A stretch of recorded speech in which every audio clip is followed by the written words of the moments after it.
Hi, I'm Mike from 1A Auto. We've been selling auto parts for over 30 years.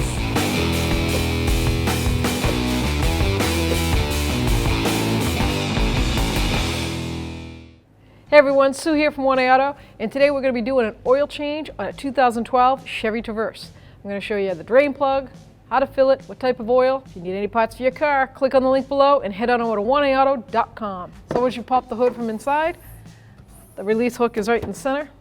We have a 3.6 liter, and the oil fill cap is in the front. It's clearly marked 5W30. I'm going to just take that cover off like I do with every oil change before I start. Here we go.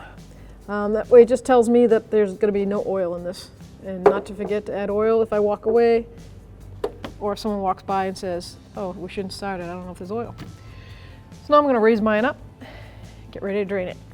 So the drain for the oil from the oil pan, which is aluminum on this Traverse, is on the passenger side of the engine block. So on the right hand side, you'll see this bolt right here. It's a 15mm wrench or socket. We'll break that free.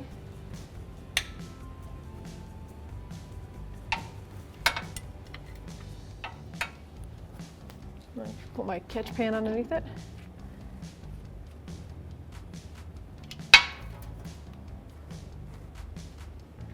So we've got a good drip still going here. Some people would be like, oh, that's good, put the plug in. Not me. I want that thing done. I'm in no rush, and it's an oil change. And I don't want dirty oil. There's always gonna be dirty oil in there, but I'd like to keep it to a minimal. Let's let it drain, do its thing. So now we're at nice drip.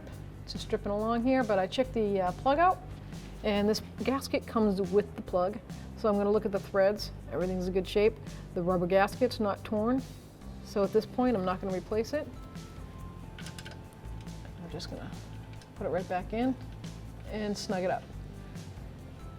Drain plugs do have torque specs, so I recommend tightening to the manufacturer's specs. That helps the threads from spreading and tearing an aluminum pan. There's a reason why they give you specs. In this particular one, I just had to use quite a bit of strength getting that undone with just a wrench. So I'm definitely gonna look up my torque specs and I'm gonna torque that. So the torque specs for this 2012 Traverse is 18 foot-pounds.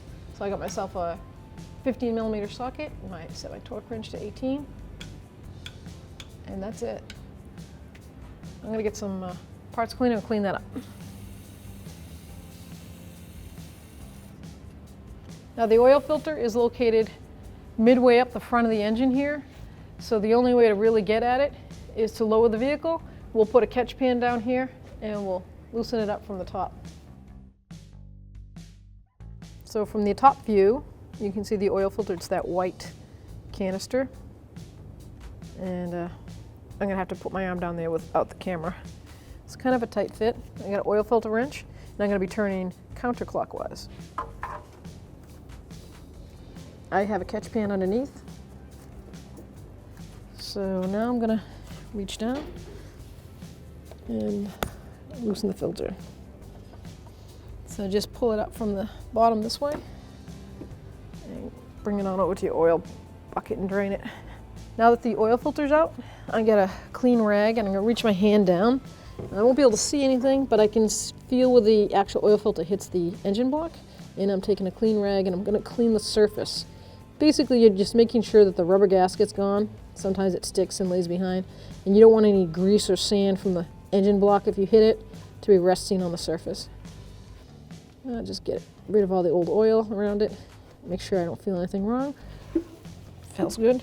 It's nice and clean. We'll get the new filter. We'll prime it, get ready to go in. Check your owner's manual always, but I can tell you this particular car takes 530, and it's full synthetic with the Dexcos in it. That's what most of all GM cars, they have to have the Dexcos. So I'm gonna prime it. I like to leave it in the shipment box that it comes with. That's the way it's nice and steady, and it won't tip. And this is just what they call priming the filter. Just narrows down that time span where the pump will be running dry. Of course, it's not 100% dry because there's oil still in the engine sitting behind. But you know, it doesn't hurt to do it. And it's just the way I was taught. and I think it is the best way. It doesn't hurt doing it. 6 quarts of oil for this particular car. Right on the nose, 6 quarts. Now I'm going to take some of the new oil, put it right on that gasket. Because this filter is tilted sideways, I left it so that when I tilt it, it won't pour out just this stuff from the filter on the top will. Here we go. Got it right down. If you just kind of like let it loosely find its way, it's coarse thread. It'll eventually straighten out. Obviously, if it sticks, don't force it. Let it find its way so you're not cross-threading. Now the box says on all oil filters, they all are the same across the board. Bottom it out and turn 1/4 of a quarter turn once it's bottomed out. Refrain yourself from trying to use the oil filter wrench, even though it's a band clamp. It could be sharp metal, and it is a tin filter. And if you put a hairline crack in it when just giving it that 1/4 turn and you don't know it, it could be a slow drip. You don't want to go down the road and blow your engine. So if you have to, use a rag and get a good grip on that. Once it bottoms out, turn it that 1/4 turn to 1/2 turn.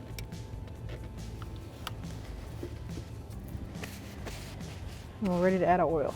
So I have 6 quarts. I bought a 5-quart jug and then a single quart because it's cheaper by the 5-quart. Okay, so now we've put in 6 quarts of oil. I take my funnel out, replace the cover. There's a notch right here. Lines right up with the front notch, and you just turn it till it stops. I'm going to show you how to reset the oil light on a 2012 Chevy Traverse. And when you get this indication up in the information center, it says change engine oil soon. So you're going to come over here and you see your indicators. This is the road checklist car information. I'm going to hit that and it gives me my tire pressures. Oil life remaining. Now I'm going to check that and hold it. And 100% oil life remaining comes up. That's what you're looking for, is 100, not 0. Release it. Then I'm going to back out of that. I'm going to go back to my car information.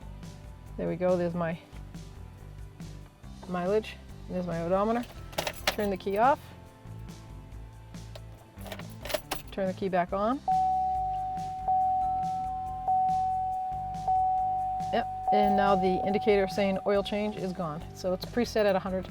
It's all ready to go. So now we're going to check our oil. We filled it with the 6 quarts and we started the car up. We ran it for about a minute or two, made sure there was no lights on. The oil light indicator went out, and then we shut it off and we let it sit for like 5 minutes or so. Now I'm going to pull the dipstick, and that is it's a yellow plastic handle. It's in the front of the engine. I'm going to pull that right up, clean it right off. The car's been running. And before I install it, this is what it looks like dry and clean. So you have these lines. You have 1, 2, 3, 4 lines. X's on the bottom and X's on the top. You want to be as closest to the top here. You don't want to be over it.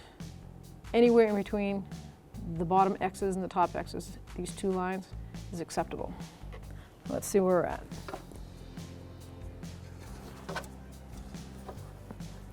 Make sure you push it all the way down in that tube. There we go. It's right at the very top of the X's. That's where the manufacturer wants it. Thanks for watching. Visit us at oneauto.com for quality auto parts, fast and free shipping, and the best customer service in the industry.